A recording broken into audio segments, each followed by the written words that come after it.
keterangane urip ki sing beda mung sawangan lahir ya, Nggih. Pamane piye to, Mak?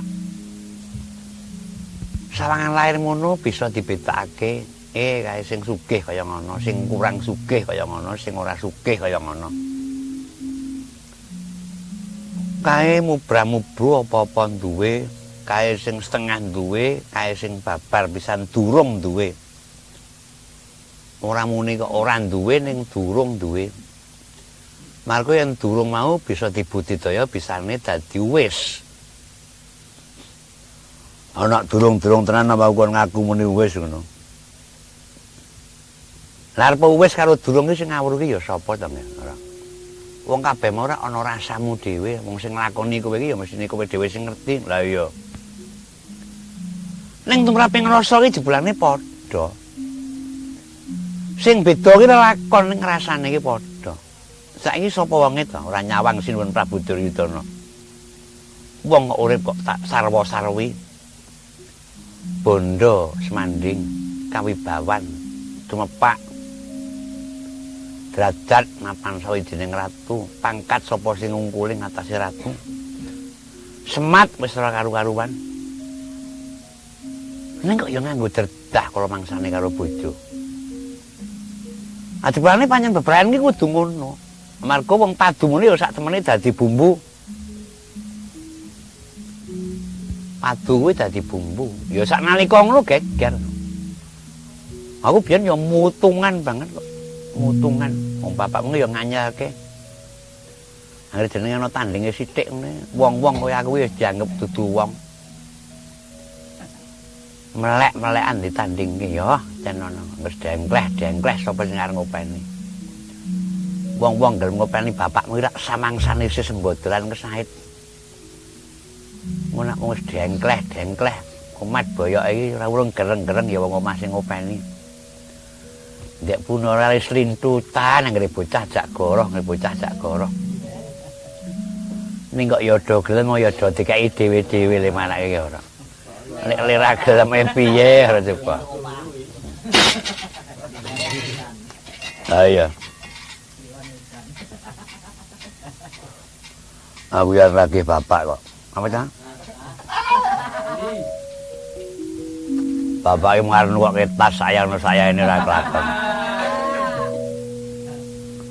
Wong nari kowe njaluk tas sing gedhe apa sing cilik.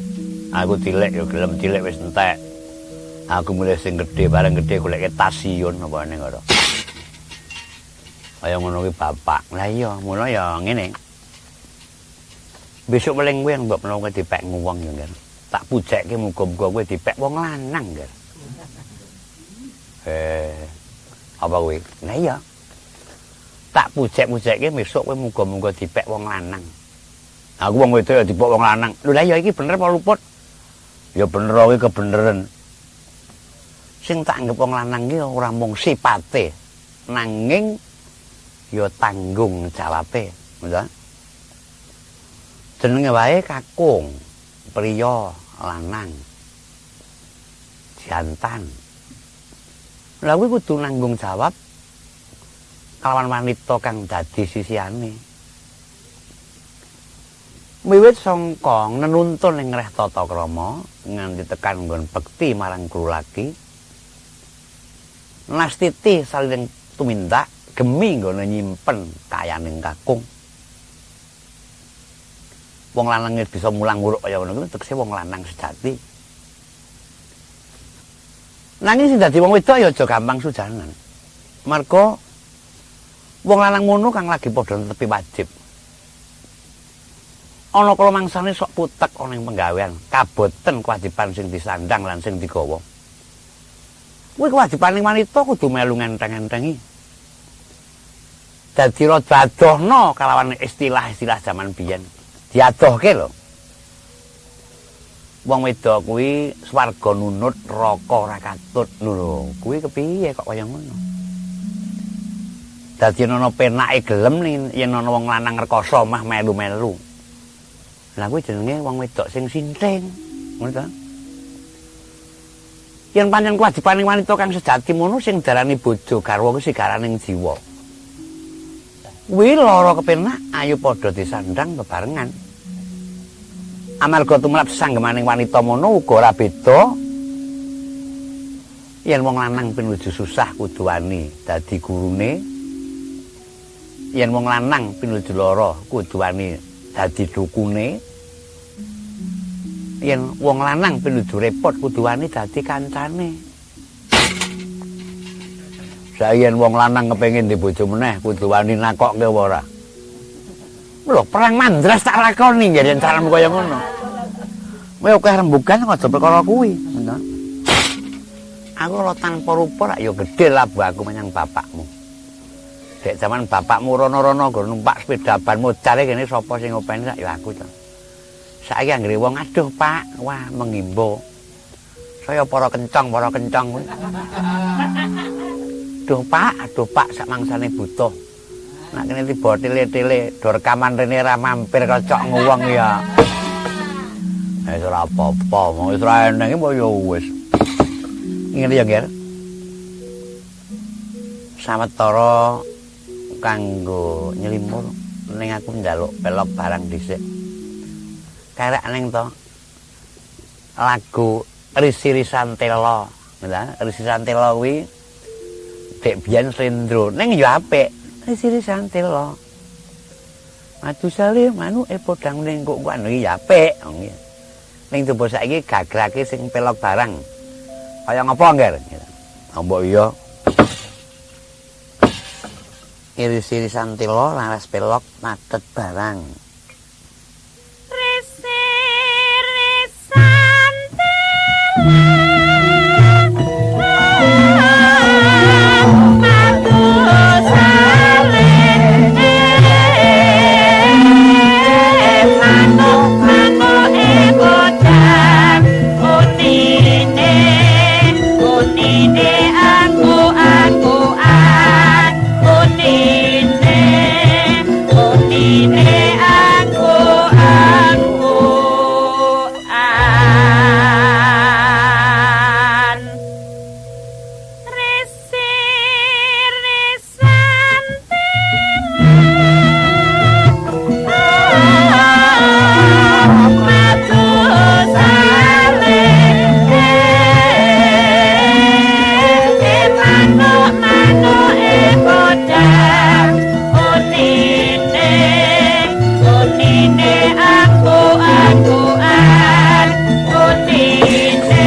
Ndek-ndekane nggon omben ana iki aja nganti plembung anginen sing tak ombeni. Sing diombeni wis nganti kemlakaran kok. Ning ombeni urung kapok. Podange bapakmu iki ngombe nganti wah wis to.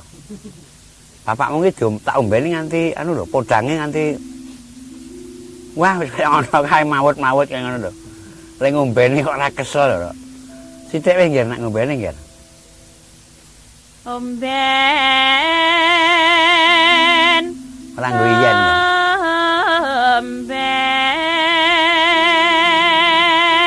omben nune omben nana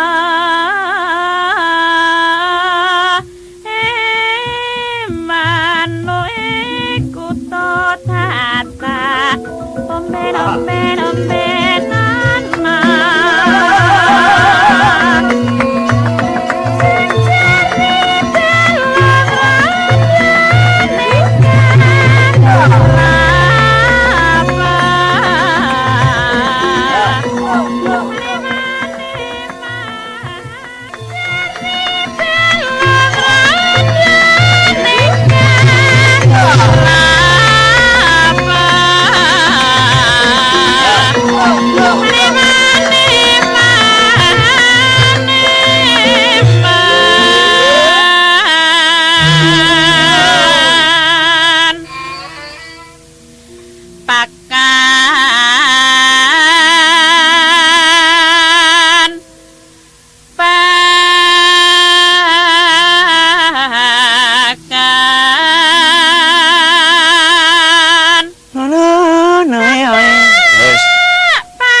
diombeni wis dipakani lho.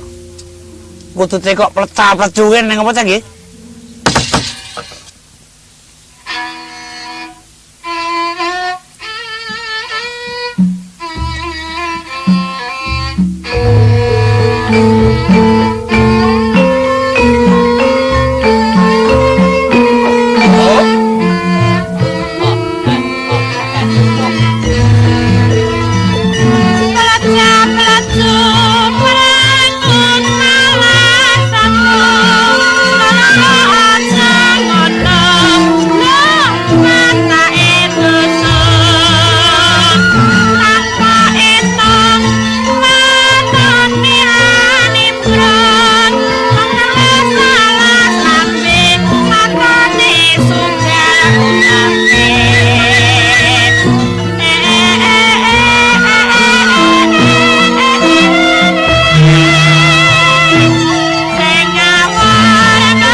Astina Maha Prabu Duryudana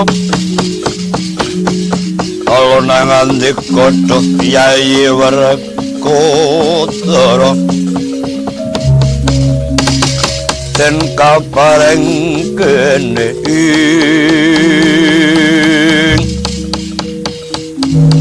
Sikra karya sen lanjut dayang atruna Oleh saksana mengenjali Babu Siwayang ulun Sira kaki apa sita hangulari ingkang tirta pawitra